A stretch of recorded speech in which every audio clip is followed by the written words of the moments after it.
Welcome back to Havana Media. My name is Boniface Owino, and as usual, I'm going to be your host for today.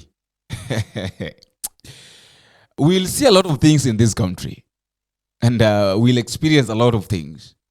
If William Ruto is still the president of this Kenya, then I really don't know. So the first list was out, and another one is also out. But now it has got it's like William Ruto is giving us list bit by bit. He doesn't want to give us the complete list.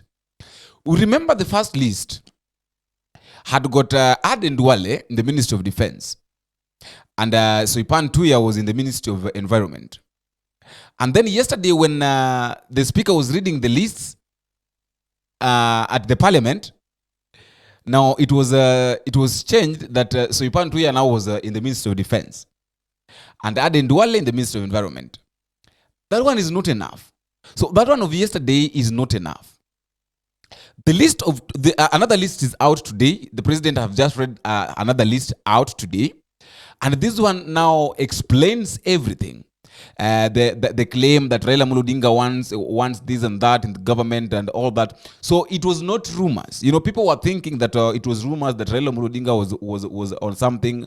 And in fact, one of the MPs talked about it. One of the MPs from Homa Bay talked about it yesterday, and he stressed. He said that let the list of Raila Odinga be out also, so that when it is being discussed, we discuss everything on the table. Today, William Samoei Ruto have just read us the list. And in that list, we are seeing four of the people that you didn't expect. Okay, somehow we expected them to be, but now we didn't expect them to be in those positions. There are four people, around four people that come from Azimio la Umoja in the list. The list I sent to the National Assembly, I have since amended so that Roslinda Soipan Tuya now goes to the Ministry of Defense. The Honorable Aden Duale moves to Environment, Climate Change, and Forestry. I have now forwarded the name of John Mbadi Ngongo to the Ministry of National Treasury and Economic Planning. Salim Mvuria Mgala, Ministry of Investment, Trade and Industry. Ms. Rebecca Miano, Ministry of Tourism and Wildlife. The Honorable James Opio Wandai, Ministry of Energy and Petroleum. The Honorable Onesimus Kipchumba Murkomen, Ministry of Youth Affairs, Creative Economy and Sports. The Honorable Hassan Ali Joho, Ministry of Mining, Blue Economy and Maritime Affairs. The Honorable Dr. Alfred Nganga Mutua, Ministry of Labor and Social Protection. The Honorable Wycliffe Ambetsa Oparanya, Ministry of Cooperatives and Micro, Small and Medium Enterprise Development. The Honorable Justin Bidan Njoka Muturi, Ministry of Public Service and Human Capital Development. Madam Stella Soy Langat, Ministry of Gender, Culture, Arts and Heritage. We have got number one, we have got Ali Hassan Joho. We have got John Mbadi. We have got Opio Wandai. And we have got Wycliffe Oparanya.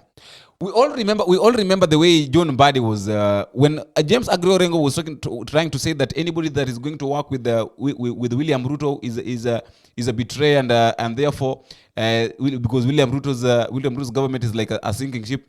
John Mbadi criticized James Orengo and said that Orengo is his friend.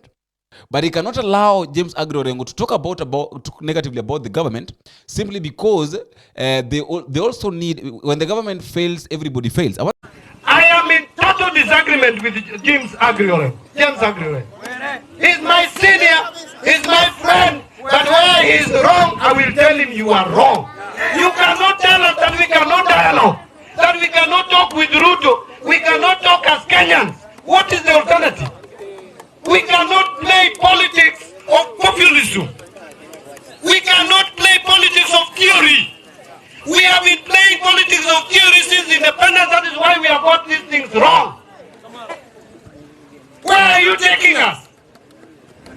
We cannot follow Kalonzo because we don't know where he's going. Personally, as John Badi, I am saying it here affirmatively. I am not persuaded that Kalonzo is taking us anywhere. And I'm not persuaded that Uhuru means well for us now. If he wanted to give us leadership, he would have given us leadership. In 2022, some of us today, we would be cabinet ministers. I would not be a nominated member of parliament. You are telling us that now it's when Uhuru has a solution, has the key to take us to State House. When he was at State House, he handed over key to someone else. Now you are teaching us that Uhuru can give us the key to State House. Somebody had known that he was going to when Orengo is talking about the government and William Ruto is like was trying to prevent him from getting his position in the cabinet. So right now another list is out, which consists of 10 new nominated CSS, and John Badi is inside. So I want to read for you the names of the list of the new nominated CSS that have just been read by the president right now. This is what it says. Number 1, we have got John Mbadi, National Treasury. Number 2, we have got Salim Vuria, Investment, Trade and Industry. Rebecca Miano, Tourism and Wildlife. James Opio Wandai, Energy and Petroleum.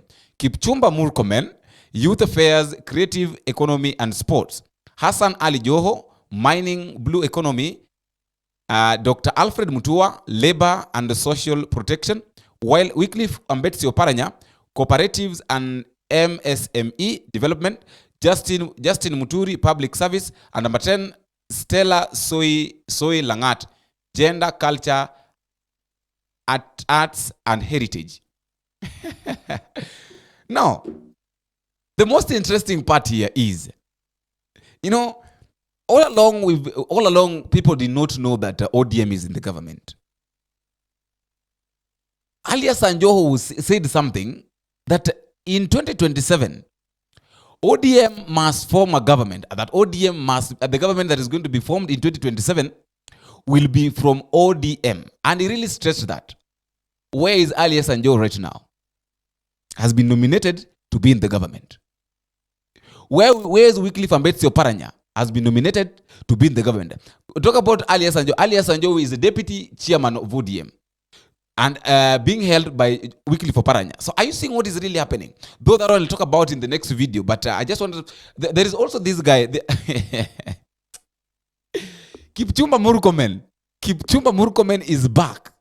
I really don't know what to think, by the way, because as things are right now, I really don't know. Miano told the president, when the president claimed that he did a lot of consultation with these people before reading their names, and Rebecca Miano just told the president the other day that reshuffle me. Because, according to Rebecca Miano felt like she was being given a position that she didn't want. And according to one of her tweets, this is what she said in her tweet, that you have come too far to settle for an average, boring existence. Strive to live a life full of vibrance and excellence. And when she was requesting the president, she told the president that she needed the president to give her to give her. This is what she requested the president. She asked the president that to withdraw her nomination and instead assign her lighter duty. This is what they said. Rebecca Miano, Attorney General nominee, has asked President William Ruto to withdraw her nomination and instead assign her lighter duties. So which lighter duties are these people needed in the government? Okay, she needed a lighter duty. Of course, the president had her cry, and right now she has been given a position to serve as tourism and wildlife CS. So that one is a lighter duty. He was given an attorney general, and I think she looked at the qualification or the requirement for one to be an attorney general. And this is what it says. Qualifications for appointments as attorney general. Number one, to be an attorney general in Kenya, you have number one, Article 156, 3, the qualification for an appointment as an attorney general are the same as for the appointments as chief justice. Number two, Article 166, 3, that is A, the chief justice shall be appointed among persons who have at least 15 years experience as a superior court judge, and also at least 15 years of experience as distinguished academic legal practitioner. So I think that those are the things that she looked at, and she realized that, no, I'm going to fail when I reach during the vetting time. So I really don't know what to think. Because as for me, I think that this government is now full of jokes. How can you bring back Kipchumba Murkomen? Like, seriously, how can you bring back someone who is a lawyer? Kipchumba Murkomen is a lawyer. He claims that he's a lawyer. Is he qualified to be now in the position where he is to act as Kipchumba Murkomen? To act as youth affairs. How does youth affairs and creativity, or all that, and gender relate to being a lawyer? He was in the Ministry of Road and Transport. He failed. And he was talking lavish, that the way he's living a lavish life. If there is someone that everybody is against right now, is Kipchumba Murkomen. Leave alone this issue of Aden Duale being taken here and there, Soipan Tuya. No, Soipan Tuya being taken to Ministry of Defense, Environment, Aden Duale. Right now, and then you're bringing back Kipchumba Murkomen and giving a position to be in the tourism and to be in the youth gender. Youth, what will he do there? What will he do there? I really don't know. So right now, Alias Anjo is in the government. Right now, Wycliffe Ambetsa Oparanya is in the government. Right now, Wandai is in the government. And right now, John Mbadi is in the government. Those are the pillars of Azimio la Umoja. So my question is, have they gone in the government without the consent of the party? Of the party of ODM and the coalition of Azimio la Umoja? Have they gone to the government without the consent of the Azimio la Umoja and the ODM? Because Opiyo Wandayi is in fact, Opiyo Wandayi is a minority leader. You know, things are happening in this country that sometimes you wonder. But we really don't have a country. Sincerely speaking, we are at that point that it is us by ourselves. We don't have any leaders. We don't have we don't have a country. Just as people normally say that we don't have a country here. Our country is corrupt. The president himself is confused. He doesn't know what to do. And when I was watching this thing, it took the president more than 5 minutes in fact, the list was brought to him. It's like he forgot with the list in the office. So coming outside looking for the list on his pad, he failed to get it, and it forced one of the workers to bring it to him, saying that this is giving an excuse that some of the things. These are the problem of having confidential. So which kind of confidential things are these? Yet the list had been leaked long time ago that we are going to have Alias Anjoho, we are going to have John Mbadi, we are going to have Oparanya, we are going to have this Opiyo Wandayi is the one that people did not see coming. But all in all, I also like to know your thoughts at the comment section. But a reminder, if you're meeting for the first time, please don't forget to click the subscribe button. You can also like and drop me a comment and tell me where you're watching us from and how these videos are reaching you. And until we meet again in the next video, if it is possible, I've been your host, Boniface. Bye bye.